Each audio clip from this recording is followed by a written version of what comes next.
This is a beautiful day, and our neighborhood has gotten very, very hot here. And while I live south of the Mason-Dixon line, and I guess people would say I'm Southern, I'm not sure that I'm being a Southern woman because they're supposed to glisten and glow, and I'm actually perspiring pretty heavily. In fact, you might even say I'm sweating. But what I wanted to talk to you about a little bit today is how very much we have to be thankful for.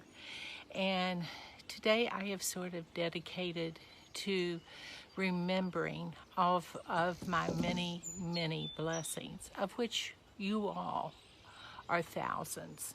I am so grateful for the association I have with TOPS and all of you that I have been able to meet and who have touched my life in such profound ways throughout the years.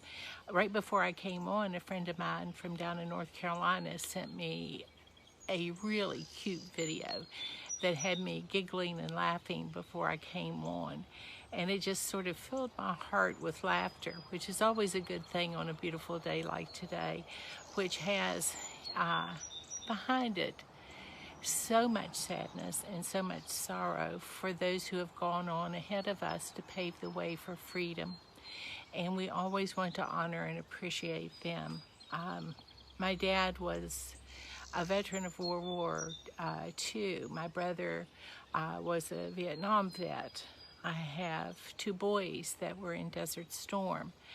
I have a nephew that was in Afghanistan. So many in my family have given their service to our country. And now we have to appreciate equally all of those who are doing so much for us in this difficult time, our nurses, our doctors, our firemen, our policemen, the service workers in our stores that have kept things open for us as people to function during this pandemic.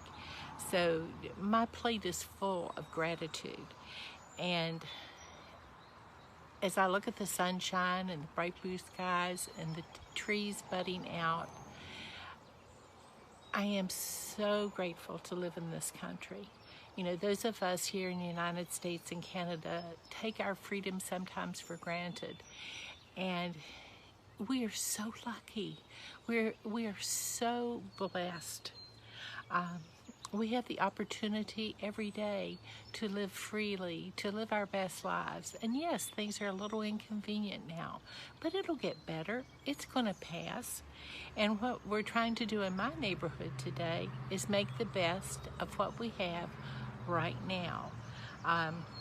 We're having a neighborhood sort of cookout because we have backyards that join each other without fences. So we can all set up picnic tables and stuff on our property lines and get together at an appropriate distance and visit and talk and celebrate, which is a wonderful thing because we need that friendship, that time together, that interaction. We've even found some ways that we're going to be able to share some food, which is always a wonderful thing. If you happen to be Southern, we like to feed our guests and our company. And I was thinking the other day, because the ladies in the neighborhood were planning, you know, what can we do? That's going to be pretty easy and safe. And so we were coming up with ideas, and I have a salad that I just love to make. It's made with broccoli and cauliflower and carrots, and it is so easy. All you have to do is blanch your vegetables. These are fresh vegetables. Then shock them in ice water, and then let them marinate in a good Italian dressing that you've let the oil settle out of and poured off overnight. Can't get much easier than that. So I made a huge Tupperware container, you know, one of those great big green things, full of it, and then I parceled it out so that each neighbor has their own safe container that they can share on their picnic table. And we are making things like that. We're doing chicken, and it's going to look sort of funny because we have several grills set up, but it'll be good. It'll be different, but it'll be good. It'll be fun. We've got some games out for the kids in the neighborhood, and they're going to get a chance to be with each other. Most of them are throwing and tossing games because that's the easiest way to keep social distance, is to have distance throwing of objects. But again, we've got water balloons because those are always fun for kids on a hot summer day. And just in general, celebrating the fact that the end is in sight, that the new normal will be returning, and that life is still good, and it's exciting to be together and to live even in these challenging times, because this is something to test us, to learn from as we go through. I was going through a bunch of old scrapbooks the other day, and I came across some information on my mom, and I had not realized it. Why would I? I was a kid. It never came into consciousness. But my mom was born in 1919 during the last great pandemic, when everyone was wearing masks, when people were hospitalized from the Spanish flu that swept through the country and devastated so many people.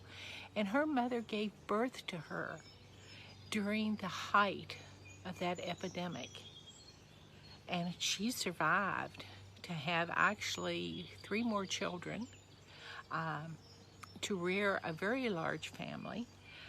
She had 7 children altogether, and my mother thrived. So life does go on. As many tragedies as we see, there are celebrations as well, which is part of the circle of life. All of us know tragedy. All of us have experienced sorrow and loss, but we also know joy and happiness and great gifts in our lives as well. And the trick is not to let the sorrow drown out all the joy. And so today, I'm dedicating myself to celebrating the joy and the wonderful memories of those that gave so much for our freedom, for our health, for our safety.